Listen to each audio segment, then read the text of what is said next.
RRB, l'invité du matin. Notre invité ce matin, Frédéric Ducrot, pharmacien inspecteur à la DAS. Bonjour. Bonjour. Merci d'être avec nous pour évoquer ensemble la semaine mondiale de sensibilisation aux antibiotiques. Avant de rentrer un peu plus dans le détail de cette semaine qui est relayée en Nouvelle-Calédonie, un antibiotique, qu'est-ce que c'est ? Alors un antibiotique, c'est un médicament qui est actif uniquement contre des bactéries. On l'utilise quand on a une infection bactérienne et non virale, c'est important de le dire. Ça soigne quoi l'antibiotique ? Ça soigne tout type d'infection, virale. Après, selon l'indication du médicament, ça peut être différents types d'infections, cutanées, pulmonaires, une sinusite, c'est différent. Chaque médicament est ciblé selon l'infection. Et pourquoi est-ce qu'il faut faire une semaine mondiale de sensibilisation aux antibiotiques ? Parce que j'ai le sentiment que l'antibiotique et les antibiotiques, comme on dit, c'est rentré dans les mœurs. Pourquoi il faut sensibiliser et sur quoi il faut sensibiliser ?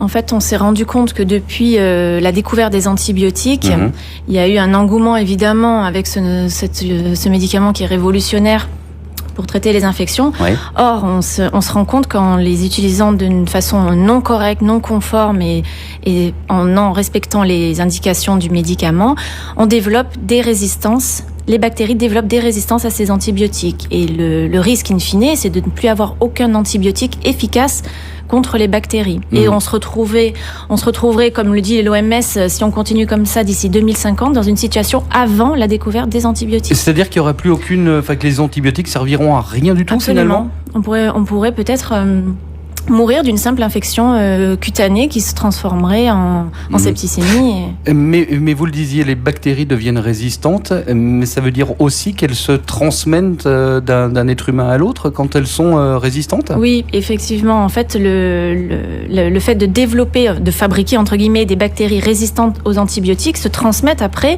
se diffusent dans l'environnement et se transmettent d'individu à l'autre. C'est pour ça que cette semaine ne doit pas être non plus, il faut pas non plus obliger de négliger de parler d'hygiène, et notamment d'hygiène des mains. Alors, on connaît la campagne en métropole, l'antibiotique c'est pas automatique, c'est toujours une réalité aujourd'hui, ceci ? Oui, il faut bien prendre conscience que les antibiotiques, je le répète, c'est utile uniquement contre des bactéries. Et donc une infection virale ne pourra en aucun cas et ne jamais être soignée ni traitée par un antibiotique. Comment est-ce qu'on fait pour mieux responsabiliser un peu tout le monde ? Parce que vous le disiez, ces bactéries qui deviennent résistantes se transmettent à tout le monde. Donc c'est le problème de tout le monde, un peu comme la vaccination, ce que vous me disiez tout à l'heure en préparant cette émission. Mais qui on sensibilise et comment on sensibilise ? Alors d'abord les patients, les premiers consommateurs, puisqu'il faut bien, mais je pense que maintenant ça commence à bien rentrer, mais c'est important de toujours le répéter, utiliser les antibiotiques correctement, c'est respecter la prescription de son médecin, aller jusqu'au bout du traitement, ne pas s'arrêter avant, puisque en fait ce qui se passe c'est que quand on commence les antibiotiques, quand on a un antibiotique qui est efficace évidemment contre la bactérie qui nous a fait créer l'infection, il va fonctionner assez rapidement. Assez rapidement, les symptômes vont s'améliorer. Et donc, on se débarrassera des bactéries, entre guillemets, les plus sensibles. Donc, les premiers signes d'amélioration vont se faire ressentir. Et si on arrête trop tôt, les bactéries les plus résistantes, entre guillemets, à cet antibiotique sont encore là. Et à partir du moment où on l'arrête, elles vont multiplier et on risque même d'aggraver l'infection initiale. Et si je vous comprends bien, si le médecin vous prescrit, je raconte n'importe quoi, 6 jours d'antibiotiques, c'est 6 jours et pas 4. Voilà. Parce qu'on va mieux. Exactement. Il faut respecter la prescription. Et est-ce qu'il faut que les médecins aussi trouvent des solutions peut-être pour moins utiliser les antibiotiques ? Comment ça se passe ? Oui, bien sûr, il existe et on aimerait le faire déjà pour eux, pour les aider l'année prochaine, mettre en place une formation pour des bonnes pratiques de prescription d'antibiotiques. On a édité un guide anti-infectieux de la Nouvelle-Calédonie qui est disponible pour les médecins. Il sera réactualisé début 2020 avec un volet pédiatrique pour les aider aussi à prescrire pour les enfants les antibiotiques. Et il y a des outils aussi qui existent sur Internet qui sont pas forcément, on va dire, toujours, ça s'appelle l'application Antibioclick, qui est pas forcément adaptée systématiquement aux infections locales, puisqu'on a quand même des spécificités, notamment avec un Staph aureus résistant à la méticilline qui se développe. Le Staph aureus, c'est le staphylocoque doré, c'est ça ? qui est assez important en Nouvelle-Calédonie, qui prend de l'ampleur contrairement, par exemple, à la métropole, où il est quasiment maîtrisé et voire disparaît. Chez nous, c'est tout l'inverse. Il se propage. Et c'est là qu'on en revient aussi aux questions d'hygiène ? Absolument, c'est ça. C'est l'hygiène des mains, c'est une priorité et le fait d'avoir maîtrisé en tout cas la diffusion du SARM permettra aussi en parallèle du bon usage des antibiotiques à réduire sa diffusion. Est-ce qu'il y a des bactéries particulièrement tenaces en Nouvelle-Calédonie, outre le staphylocoque doré, parce qu'on est dans un environnement tropical, etc., etc. Alors effectivement, oui, on a découvert aussi en Nouvelle-Calédonie une spécificité puisqu'on a une bactérie qui est résistante à la fusidine, donc tout le monde doit connaître cette crème antibiotique qu'on utilise et qui est largement trop utilisée en Nouvelle-Calédonie puisqu'on a réussi à fabriquer localement et nulle part ailleurs une résistance à cet antibiotique. Parce qu'on a trop utilisé cette crème ? Oui. Donc absolument. C'est une résistance endémique, j'allais dire, à la Nouvelle-Calédonie, malheureusement. C'est ça. En métropole, j'ai vu ça dans un reportage à la télévision il y a quelques jours. À partir de 2020, justement pour lutter contre le gaspillage peut-être d'antibiotiques, parce qu'il faut dire comme ça aussi, parce que c'est un coût pour la société.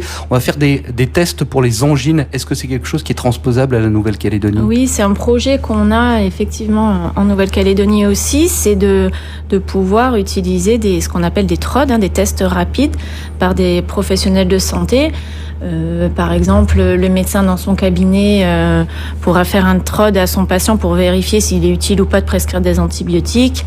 Les pharmaciens aussi au comptoir pour vérifier si, par exemple, l'angine est virale ou pas et s'il y a nécessité d'envoyer vers le médecin traitant. Et si j'ai bien tout compris dans ce qu'on vient de dire, si l'angine est virale, il n'y a pas besoin d'antibiotiques. Par contre, si elle est bactérienne, il y a besoin d'antibiotiques. On est bien d'accord là-dessus. C'est exactement ça. Et quand on est patient, il ne faut pas forcément être frustré de sortir de chez le médecin qu'il n'y a pas prescrit d'antibiotiques. Ah non, c'est justement, c'était un peu le slogan, les antibiotiques c'est pas automatique et il faut bien que les gens comprennent que c'est pas parce qu'ils ont des symptômes grippaux justement qu'il y a forcément nécessité d'un antibiotique, puisque déjà la grippe c'est pas soigné par des antibiotiques, mais tout symptôme grippal équivaut plutôt à un syndrome viral et donc pas de nécessité d'antibiotiques. Mais en même temps, on a tous été dans ce cas-là, quand on sort de chez le médecin, on se sent mieux parce que sur l'ordonnance il y a des antibiotiques, ça y est, on est guéri pratiquement. C'est une réalité. Il y a un travail aussi effectivement à faire, mais pas que pour les antibiotiques auprès des patients.